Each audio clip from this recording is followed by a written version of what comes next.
Konnichiwa minasan, jumpa lagi bersama kami Divisi Pendidikan Hijasu. Di video kali ini kami akan membahas keigo atau bahasa hormat yang ada di dalam bahasa Jepang. Apa saja sih jenis-jenis keigo itu? Yuk kita simak bersama. Keigo adalah istilah yang digunakan untuk menyatakan bentuk sopan. Keigo terbagi menjadi 3 macam, yaitu Teinego, Sonkeigo, dan Kenjogo. Keigo digunakan saat berbicara kepada orang yang bertingkat tinggi seperti atasan, klien, tamu dalam bisnis, atau orang yang umurnya lebih tua daripada pembicara. Juga digunakan kepada orang yang tidak dikenal, baru kenal, atau tidak akrab dengan pembicara.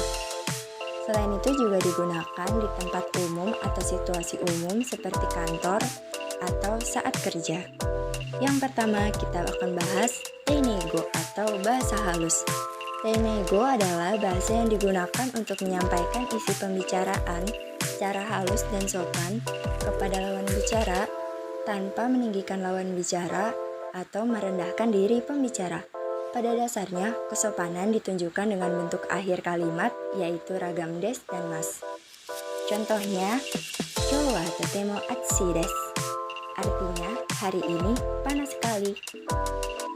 Selanjutnya, yang kedua, kita akan bahas Sonkeigo atau bahasa hormat. Sonkeigo ini adalah bahasa yang digunakan untuk meninggikan lawan bicara sebagai tanda rasa hormat dari pembicara kepada lawan bicara.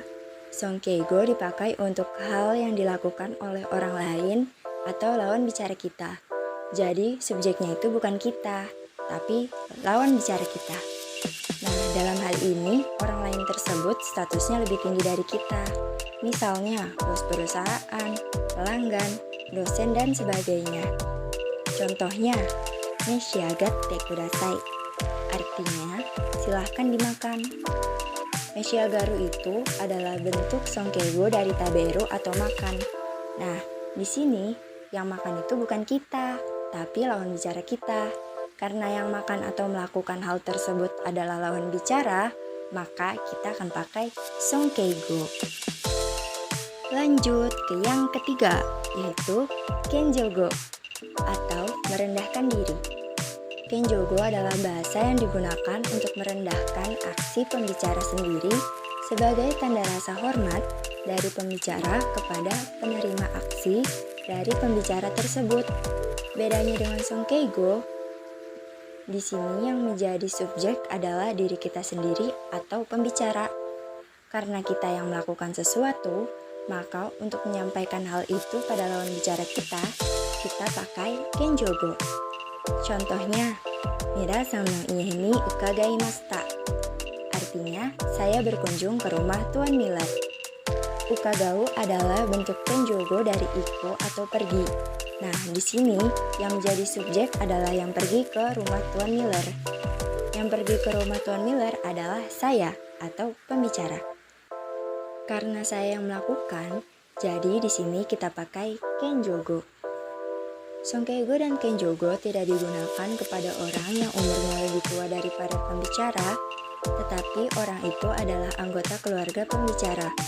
Juga tidak digunakan kepada atasan sekaligus teman pembicara saat berbicara di luar kantor.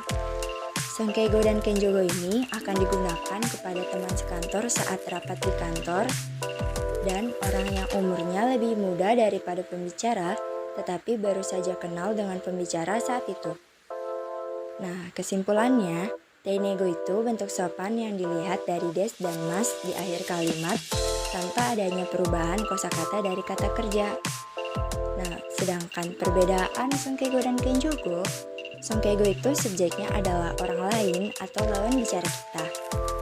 Dan kenjogo, subjeknya itu adalah diri kita sendiri atau pembicara.